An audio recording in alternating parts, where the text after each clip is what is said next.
Social democratic party of India Andhra Pradesh రాష్ట్ర ప్రధాన కార్యదర్శి మహమ్మద్ గని మాట్లాడుతున్నాను. నేడు పలమనేరు అసెంబ్లీ నియోజకవర్గ ఎస్డిపిఐ పార్టీ అంతర్గత ఉప ఎన్నిక కార్యక్రమం నిర్వహించడం జరిగింది. ఈ యొక్క ఉప ఎన్నిక గతంలో ఏదైతే అసెంబ్లీ నియోజకవర్గంలో 2 పోస్టులు ఖాళీ అయినాయి, వాటిలో ఆ పోస్టులను భర్తీ చేయడానికి మరియు అదనంగా 5 మంది సభ్యులను కూడా ఈ యొక్క కమిటీలో చేర్చడం జరిగింది. ఈ యొక్క కమిటీ సభ్యులుగా మరియు కమిటీ యొక్క అధ్యక్షునిగా ముబారక్ ను ఇక్కడ ఎన్నుకోవడం జరిగింది. ఇది యొక్క ప్రజాస్వామ్యబద్ధంగా ఈ యొక్క ఎన్నిక నిర్వహించడం జరిగింది.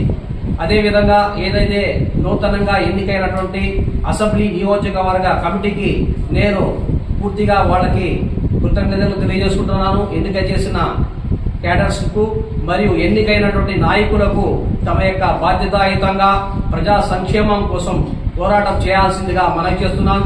అదేవిధంగా అసెంబ్లీ నియోజకవర్గంను మరింతగా బలోపేతం చేయడానికి తమ వంతు కృషి చేస్తారని నేను ఆశిస్తున్నాను.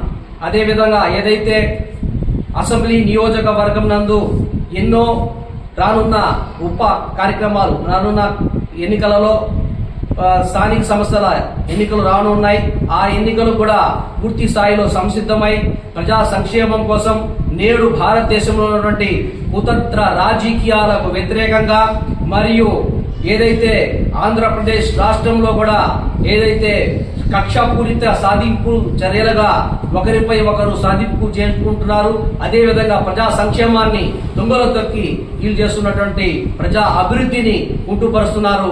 దాన్ని పూర్తి స్థాయిలో ఎస్డిపిఐ పార్టీ ముందు వరుసలో ఉండి ప్రజా సంక్షేమం కోసం పాటుపడుతుందని మరియు ప్రతి నియోజకవర్గంలోని వెళ్లి వాళ్ళ యొక్క సమస్యలను తెలుసుకుని ప్రజా సాధికారత కోసం పూర్తి స్థాయిలో కృషి చేస్తుందని, రానున్న ఎన్నికలలో కూడా తమ యొక్క అభ్యర్థులను నిలిపి పోటీకి సిద్ధంగా ఉండే విధంగా కార్యాచరణను రూపొందిస్తారని ఈ సందర్భంగా తెలియజేస్తున్నాను.